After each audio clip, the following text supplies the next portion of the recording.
नमस्कार, मी Tanaya. News अनकटच्या top 15 मध्ये आपलं स्वागत करते. पाहूया देश विदेशातील काही महत्त्वाच्या घडामोडी. श्रीलंकेच्या राष्ट्रपतींशी चर्चा करण्यासाठी पंतप्रधान मोदी कोलंबोमध्ये पोहोचले.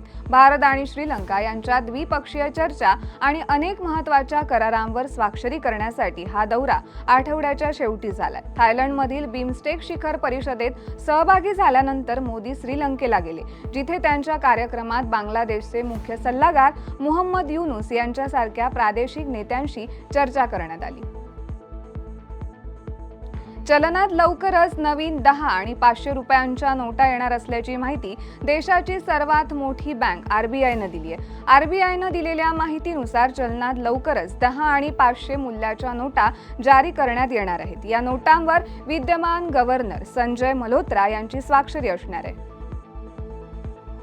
चीननं आज अमेरिकी वस्तूंच्या आयातीवर 34% अतिरिक्त शुल्क लादल्याची घोषणा केली आहे. त्यामुळे अमेरिकेचे अध्यक्ष डोनाल्ड ट्रम्प यांनी सुरू केलेलं व्यापार युद्ध चिघळण्याची आणि मंदी येण्याची भीती वाढली आहे. या दोन आर्थिक महासत्तांमधील तेढ चीननं आणखी काही वस्तूंच्या निर्यातीवर निर्बंध जाहीर केल्यानं तसंच जागतिक व्यापार संघटनेकडे तक्रार दाखल केल्यामुळे वाढलंय. दक्षिण कोरियाचे राष्ट्रपती युन सुक योल यांच्यावर चालवलेला महाभियोग योग्य असल्याचं देशाच्या संवैधानिक न्यायालयानं म्हटलंय. राष्ट्रीय दूरचित्रवाणीवर प्रसारित निर्णयात न्यायालयाच्या 8 पैकी 6 न्यायाधीशांनी युन यांना पदावरून हटवण्याच्या बाजूनं कौल दिलाय. न्यायालयाच्या निर्णयानंतर 60 दिवसांच्या आत राष्ट्रपती पदासाठी निवडणूक होणं आवश्यक आहे. नव्या राष्ट्रपतींची निवडणूक होईपर्यंत प्रधानमंत्री हॉर्न डक सू काळजीवाहू राष्ट्रपती म्हणून काम पाहणार आहेत. शेकडो रासायनिक आणि पेट्रोकेमिकल उत्पादकांचे प्रतिनिधित्व करणारे उद्योग गटपारा, आर्सेनिक आणि बेन्झिन सारख्या विषारी रसायनांचे उत्सर्जन कमी करण्यासाठी संघीय आवश्यकतांमधून व्यापक सूट मागत आहेत. ट्रम्प प्रशासन औद्योगिक प्रदूषकांना पर्यावरण संरक्षण संस्थेने लादलेल्या नियमांमधून सूट देण्याची संधी देत असताना अमेरिकन केमिस्ट्री काउन्सिल आणि अमेरिकन इंधन आणि पेट्रोकेमिकल उत्पादकांनी ही विनंती केली आहे.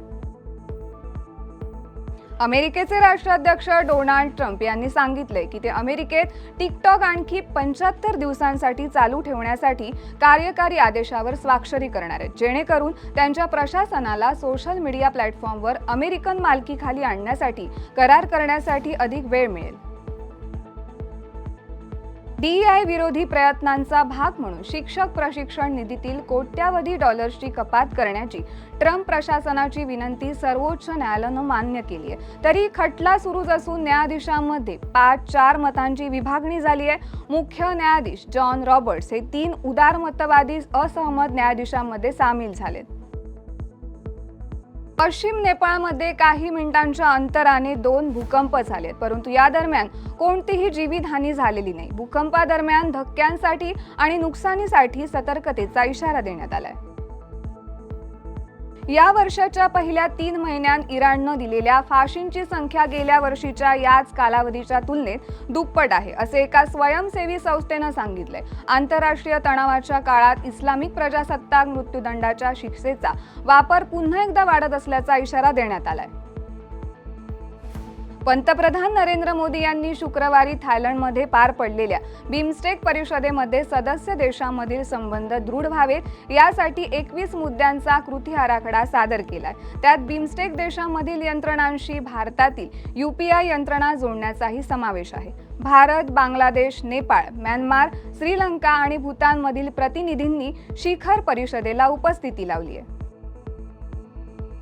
जम्मूमधील आंतरराष्ट्रीय सीमेवर एका पाकिस्तानी घुसखोराला गोळ्या घालून ठार करण्यात आलं असून सीमेपलीकडून घुसखोरीचा प्रयत्न हाणून पाडल्याचा दावा केलाय.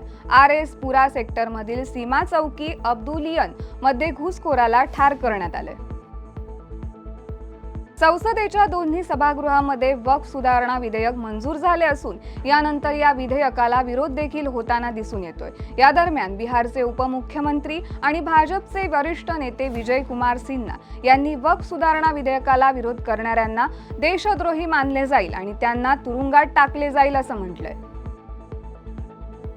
राज्याचे मराठी भाषा मंत्री आणि शिवसेना शिंदे पक्षाचे नेते उदय सामंत यांनी आज पुन्हा एकदा मनसेचे प्रमुख राज ठाकरे यांची त्यांच्या निवासस्थानी भेट घेतली आहे. महाराष्ट्रात विविध बँका किंवा सार्वजनिक संस्थांत मराठी संबंधित विषय पुढे येत आहेत. त्याचा प्रतिबंध कसा करायचा याबद्दल राज ठाकरेंनी काही सूचना आम्हाला दिल्या आहेत. या सूचनांबद्दल मी स्वतः मुख्यमंत्री देवेंद्र फडणवीस आणि उपमुख्यमंत्री एकनाथ शिंदे यांच्याशी चर्चा करणार आहे. सध्या परिस्थितीत कशी सुधारणा करता येईल याचा प्रयत्न केला जाईल अशी प्रतिक्रिया उदय सामंत यांनी दिली आहे.